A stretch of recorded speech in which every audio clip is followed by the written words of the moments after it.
For a lot of people, especially beginner programmers coming from other languages that do not have this low-level experience, the nil pointer dereference error or panic is still quite overwhelming and very confusing. So I want to make this small little video where we're going to a little bit in depth, especially for these beginners programmers coming to Golang, to understand exactly why this is happening and how we can basically eliminate this error as much as possible. Guys, before we continue, 60% of my viewers are not yet subscribed to my channel. You could do me and my grandma an enormous favor to subscribe to my channel so we can push this content to way more people here on YouTube, because I promised grandma to have 100k subscribers by the end of the year. And for the people that really want to level up as a Go engineer, I have these beautiful 2 courses here.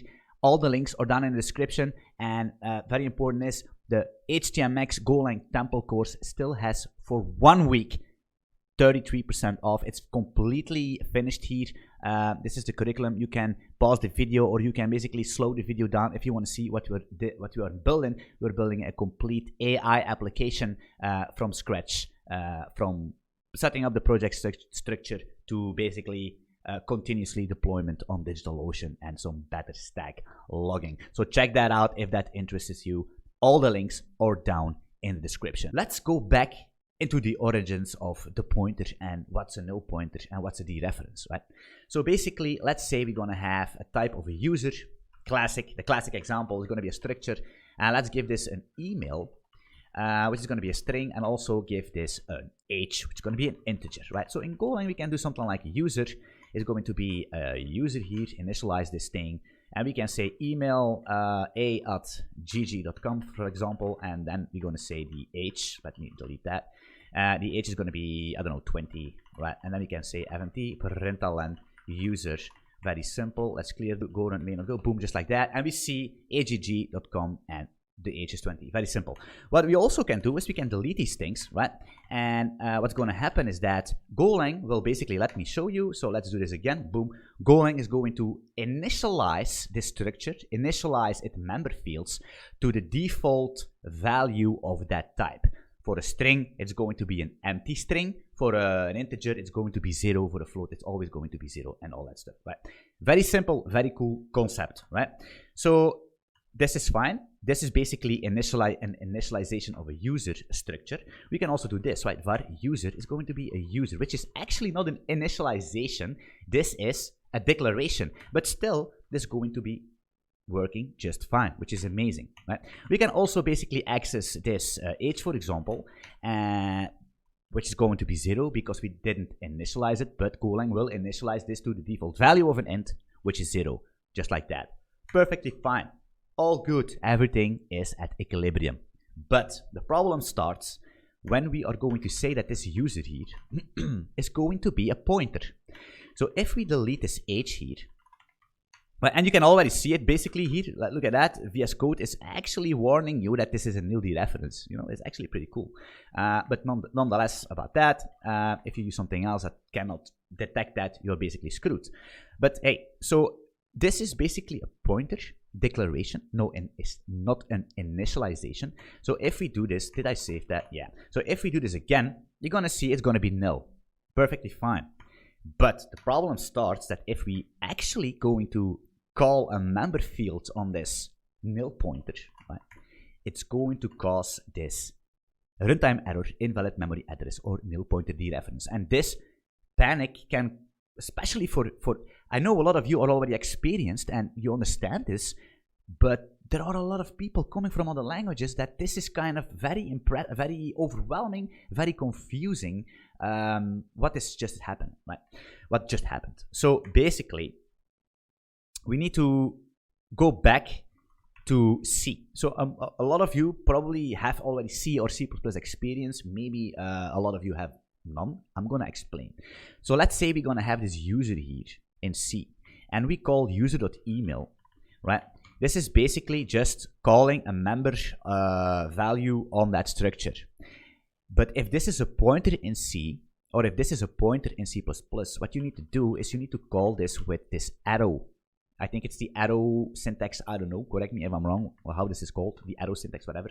And what this means is you're telling the compiler that, listen, compiler, I want to dereference my user pointer and grab the email value, right? So how does this actually work? So you're going to have a memory, right? Memory RAM on your PC.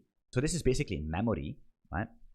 Now I'm going to explain it in a very simple way, right? This is the power of my channel, explaining difficult concepts in a very simple way. If you really want to know these in depth, you need to do your own due diligence. But first you need to know the higher level simple concept before you can go deeper. You know what I mean? Same with a woman, right?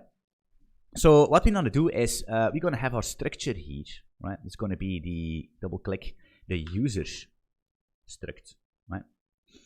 And let's say this is a pointer, to be honest, to make sure. Let's say it's going to be pointer null x blah blah blah blah, something like that, right? The pointer, okay?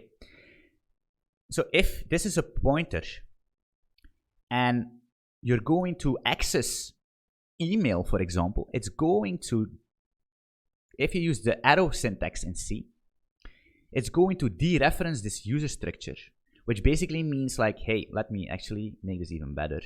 User email, something like that. It's going to dereference this pointer, right? This thing points to somewhere in memory. It's going to that memory and it's going to grab this email, right? It's going to find this email somewhere in memory and it's going to return that value. It's that simple. That's what's happening. In Golang, we don't have the syntax like that. It's a very simple language. Golang is just like the same way. If it's a pointer or if it's not a pointer, we can access this email with the dot notation, right? Golang will basically check this type here, right? This user, and you can see it's a pointer to a user. The compiler knows, hey, this is a pointer. Let's dereference this. If it's a pointer, I'm going to dereference this automatically without any other special syntax, right? That's the difference between C, C++, and Golang. Golang automatically detects if it's a pointer or not and will dereference your pointer. What's dereference? Well, it's this, right? So the problem starts with if this pointer here, right, this user, is nil. What does that mean? This is a declaration. It points to nothing. It's a nil pointer. What's a nil pointer? A nil pointer is, this points to nothing. It will point, that's not 100% correctly true because it can point to something in memory where the garbage lives, right? And you can see that in C and C++. You're going to have a pointer and it's going to point to something, but it's not going to point to the thing you actually wanted to point at. But that's something completely different. Let's not go into this rabbit hole. So it points to nil, it points to nothing. Actually, we need to be very careful of Reddit will come and pitchfork. It points to nothing. Nothing. You know what I mean? Nil, nothing, nada, right? So if we want to have this email here, you know what I mean? User.email, but it points to nothing, you're going to have this problem, the nil pointer dereference. Because this pointer is nil, we cannot dereference it. That's the thing. That's what's happening, right? Okay, cool. Now we know that. So how can we prevent that? The rule of thumb is if you do not need a pointer, don't use a fucking pointer. But because I see people doing this, right? So for example, a very simple, common example is fetching users from a database or something. So what's going to happen is, and it does not need to be from a database, it can be from something else. I'm just giving you an example here, right? So for example, you're going to have get user by ID, right? And we're going to have an ID, it's going to be an integer. And what does this return? I see a lot of people, I see a lot of code bases where they're going to return pointers to this user and an error, right?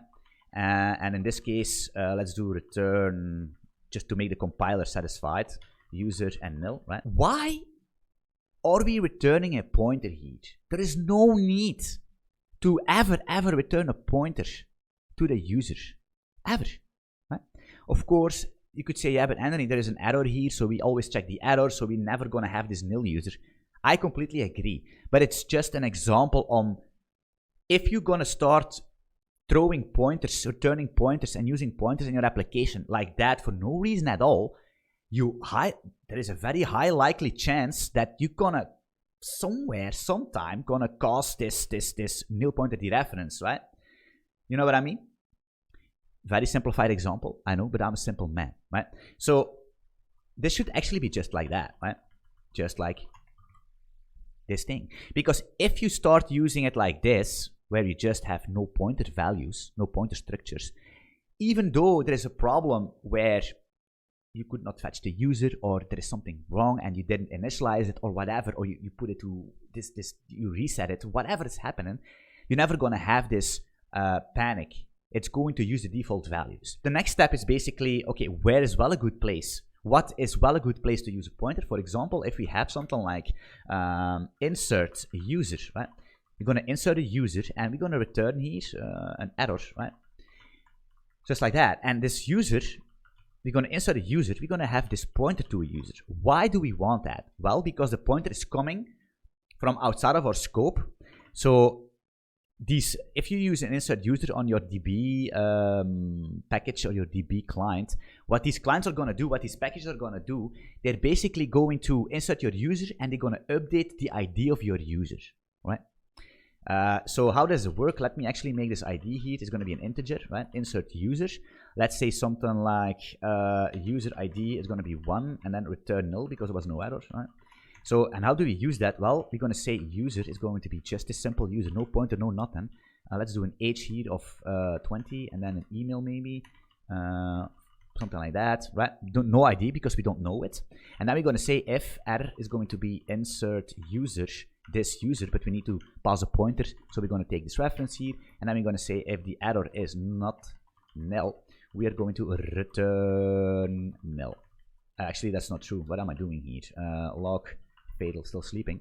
Error here. Boom. FMT parental and skill issues. This user, right? Just like that. We're going to see that the user is basically updated, right? The ID is updated by this DB, so to say, DB package, right? And this is a perfect, so we don't use a pointer here. We just take the reference here, which will make this a pointer, update the ID, and here it's fine. If we don't use this, right? If we don't use this pointer, just like this, and we're going to rerun it, then you're going to see it's going to be 0, right? It cannot update it because it's no pointer, right? Anyway, so these are some very simple tips, and we can go into in depth, but the problem is attention span of the average user is going to be a couple of minutes, and we're already at 12 minutes, so that's already a problem, right? But these are very simple explanations that I'm doing here, and to basically trigger your logical connections into this pointer stuff, to give you some more feedback, some more context on how this is happening and how you can avoid that. Can we completely avoid pointers? Can we completely avoid nil pointer dereference? Of course not, but always check them. Try to avoid pointers if you do not use them, especially with this get user by ID and all the other family of these kind of functions that will return a structure. You do not need to return a pointer at all times, because creating pointers will create a lot of garbage on the heap, and everything on the heap, every garbage that's being created also needs to be garbage collected, right? So it's not always a speed benefit by using pointers. I hope you had something about this video. Let me know in the comments what you think about that. If I say something wrong, correct me, and I'm looking forward to see you in the next video or live stream. Peace out.